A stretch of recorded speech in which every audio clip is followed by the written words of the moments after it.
Hello everyone. My company's name is Finica Analytics. It is a machine learning firm based in US. It's headquartered in Boston.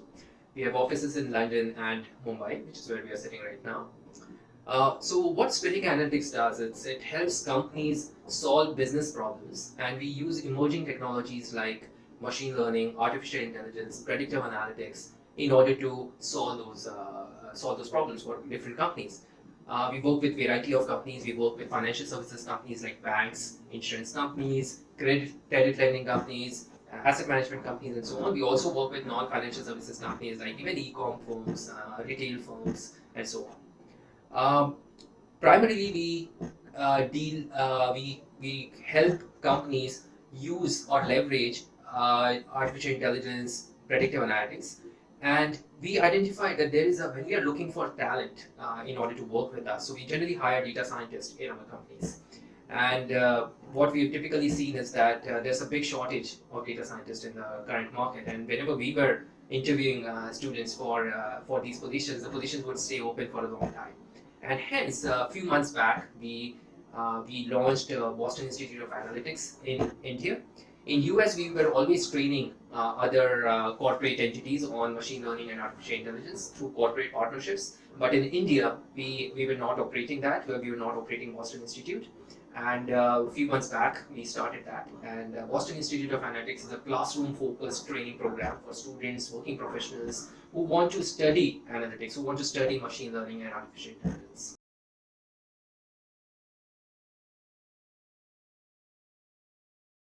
So I joined this field of analytics over 12 years back. Before I graduated from IIT Bombay, and after that I was trying different sectors. So I tried to work in manufacturing. I tried to work in IT, traditional software. I tried to work into financial services. I was doing these free internships everywhere just to understand every sector, understand the problems that companies are mostly focusing on. And then eventually I joined Spitic Analytics, about 12 years back. And the reason I think, I immediately decided to go for Spitic Analytics was primarily because of the problems they were solving and the tools that they were using. The emerging tools of machine learning, predictive analytics, AI, they were, of course, they were buzzwords then, they are buzzwords now. But more than that, the very concept that you want to use data, you want to recognize patterns in historical data in order to solve the problems, that really motivated me to join Spinnick Analytics.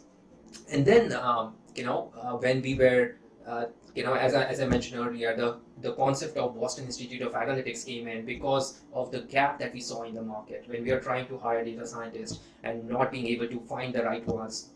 A lot of people claim to be data scientists, to be very frank, but they, in terms of skill sets, they are just not there. And I sometimes feel it's not students' fault. It is really a systemic problem where machine learning, predictive analytics, these subjects are not taught even in the best of the universities today in India. And students are left to themselves to figure these skill sets out. They are left to themselves to learn these subjects. And that's where the gap gets created. That's the primary reason why the graduating students of our country are not employable. They the kind of curriculum that universities are teaching, they are still, they've been teaching the same curriculum for a long time. The pattern in which they teach is very academic, it's very theoretical, it's not project driven. And those were some of the things that bothered us, and eventually led us to start Boston Institute of Analytics, where we said that, hey, a very systematic approach to training students in these emerging technologies is required in the market today. And we have to train these students using a project-based approach, not a theoretical approach. So that's why even at BIA each lecture is a project. So when students come in, even on the first day, they would start off with a project, and then they would learn the concepts that would help them solve those projects. So it's a very different approach that we follow. But really, to summarize, I think with Boston Institute of Analytics, the primary motivation was the gap in the market that we noticed, and we kind of felt very sincerely that this gap has to be filled if India was to come on a world stage in terms of providing the right skill set people to handle predictive analytics and artificial intelligence and all the emerging technologies like blockchain and different things.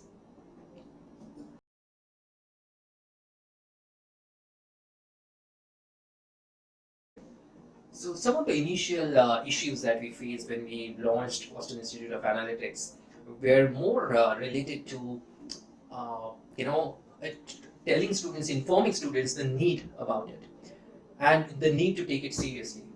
A lot of students in India are very job focused, so they would do something only if it assures them of a job. While analytics is widely regarded as the field which has the most amount of jobs, which has the most amount of highly paid jobs today in the world, but even then, I think the main issue is that people focus more on whether they would be able to get a job rather than focusing on I want to get trained in the sector and the job will come today or tomorrow anyway. So I think some of those issues is what we faced initially when we would meet students, when we would counsel them, and we would tell them about the new project-driven approach, project-driven training approach that we follow at BIA. So that was the one major kind of educational constraint that we felt regarding BIA. The other constraint was, of course, the online channel of education. While I'm a big fan of online channels, online media of education, and those are really required.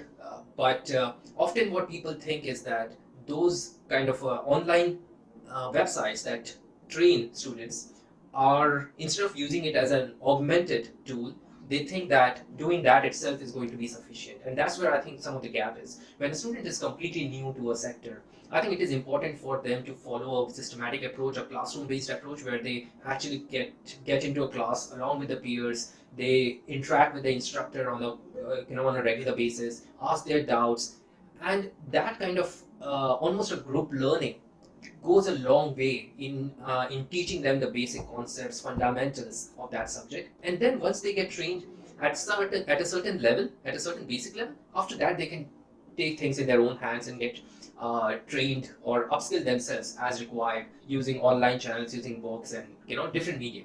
But systematic classroom-based approaches is a critical requirement, and that was another challenge that we faced when people compared Boston Institute of Analytics offering with some of the online offerings. And while comparison is fair, I think it depends on what stage the student himself is in terms of his own data science journey.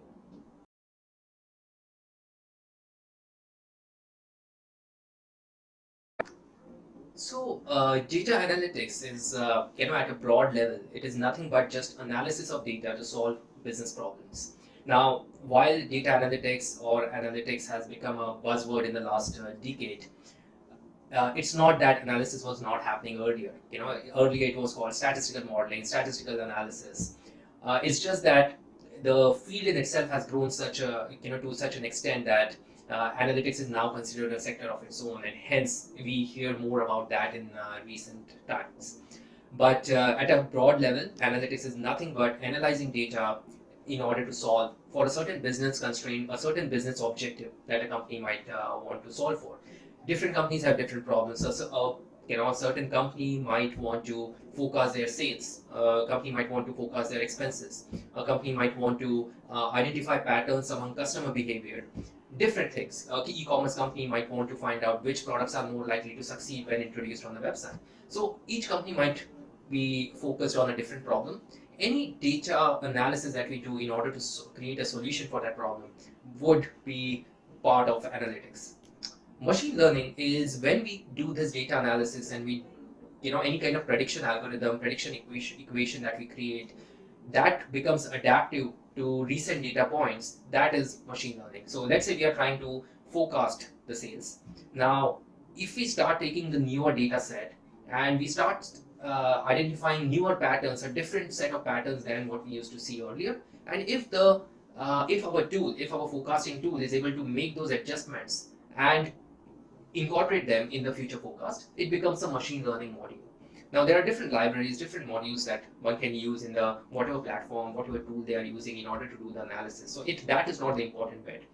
The important bit is more about understanding the high level concept of what really analytics is, what really machine learning is, how a certain equation can be transformed into a machine learning equation by using certain techniques that would eventually make the equation, make the model more adaptive to the recent data points, to newer data points. So that's really at a high level what machine learning and analytics is.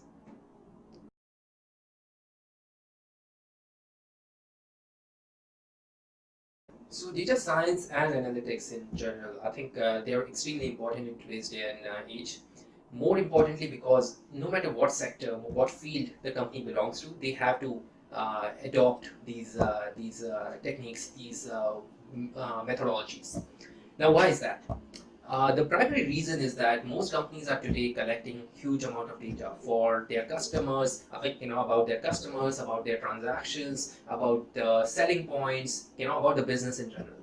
And this was not the case, say, 20 years back. 20 years back, things were, extremely manual. Only very advanced companies would deploy systems in order to capture data. But since the IT revolution, most companies have started setting up their own CRM systems, ERP systems, and different kinds of systems within the organizations in order to capture customer-specific, sales-specific information.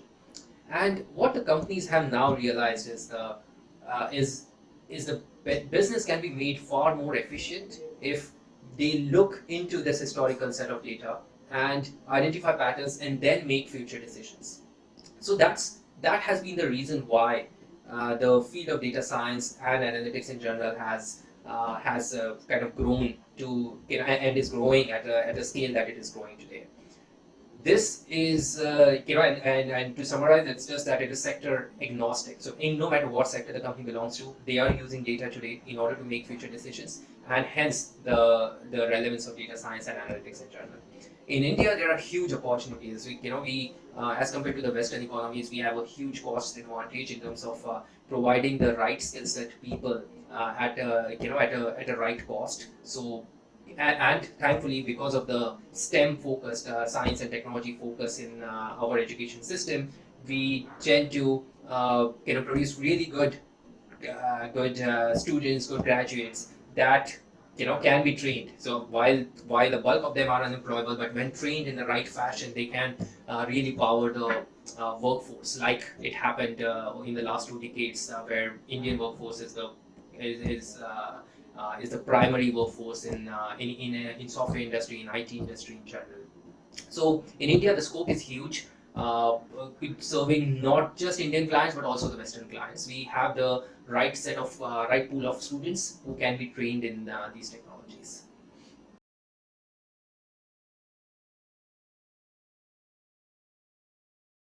So the response has been phenomenal. The initial days when we launched VI and we kind of redesigned, or we designed the way the teaching and training will happen. We faced certain constraints at that time where students were not used to this project-based training approach. But it picked up really well. Students realized the importance of how instead of following a theoretical studying approach, if they focus on a project-driven approach, the kind of learning that they get is faster, and they expose themselves to different industry problems. They really start thinking from a business perspective, and they learn concepts in that manner, and that helps them retain those concepts, retain those techniques much better when they are studying those. So that the response lately has been fantastic. We have a lot of students who are coming in, and we are often happy to even counsel students, on what kind of analytics companies they should apply to, what kind of roles they can and they should go for. So we are happy doing all of those, almost acting as a friend to to students and working professionals who want to enter this space. We have seen a lot of students who are confused. In fact, some of my own close friends, they were confused. They did not know how to enter the space of analytics. They all knew, they had heard about the space. They had heard about all these terms, all these buzzwords: artificial intelligence, blockchain, machine learning, analytics. But they did not know how to go about it. How do they really get a job here? How do they prepare themselves to make themselves eligible for applying in a job here? So I think the approach that we are following is really appealing to students. They are finding it very useful. The counseling sessions that we are taking, so we think it's going great now.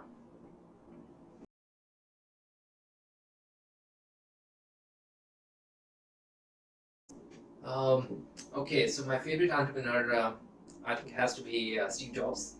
Of course, I don't need to give a reason, but if I were to say why, I think that is that's because of a couple of different reasons. One is primarily being the kind of commitment that he showed to whatever he did, whether it was in the initial days when he was launching Apple, when he was doing Next, when he was working as part of Pixar.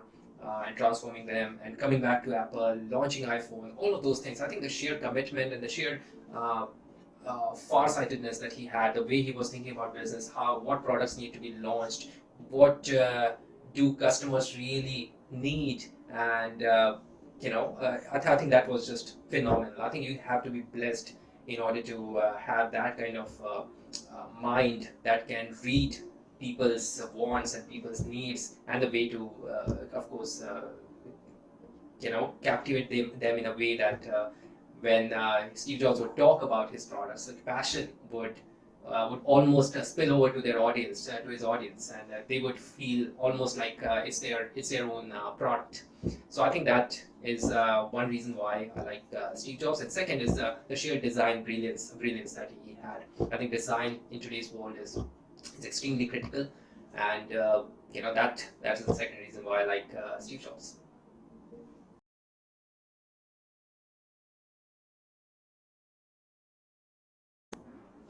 So my advice to entrepreneurs and Rotaractors would be to focus on learning. You know, I think we often try to jump into creating a product or joining a job without really thinking or making ourselves ready for it. And I think my advice has always been to focus more on the learning aspect. That hey, what are the skills that are going to be required today? What are the skills that are going to be required in 5 years' time? Why don't we start preparing ourselves for that? Even when you're an entrepreneur, rather than creating me too products where we're just building and creating copies of Western products or US startups here. I think a lot of that can be channeled in a better way. A lot of energy can be channeled in a better way where we actually create a product that are more relevant for Indian ecosystem. And even if we are creating a product similar to what exists in US markets, I think we have to customize it to a very different level. So that's one advice that I would have for entrepreneurs. For Rotaractors, I think, and for people who who are not entrepreneurs, who want to join a workforce. I think for them, my advice would be to focus on learning. Develop those skill sets that are really important in today's corporate world, and analytics is one of them. No surprise there. Analytics has been a buzzword for the last 5 to 7 years. The highest paid jobs are here, and we at BIA are doing our best to let students know about the importance of getting into analytics sector, about training themselves, skilling themselves in this field. We are also doing, especially for Rotaractors, I think there's a great opportunity. We are giving 100% scholarship for interested Rotaract students. So, for every batch of BIA, there will be one student who can avail the 100% scholarship. So, if I was a Rotaractor, I would, definitely go for it. There can be nothing, that's better, that can be better than this. Uh, Getting into the field of analytics the right way, the right systematic way by training themselves or via industry projects. I think that's one thing that I would really expect Rotaractors to go for. So thank you very much, Rotaract, for inviting me to this and giving me the opportunity to talk to fellow Rotaracts. I hope this was helpful and this can inspire some of you guys to uh, become entrepreneurs or even get trained in this new emerging technologies and make yourself ready for jobs of the future. Thank you.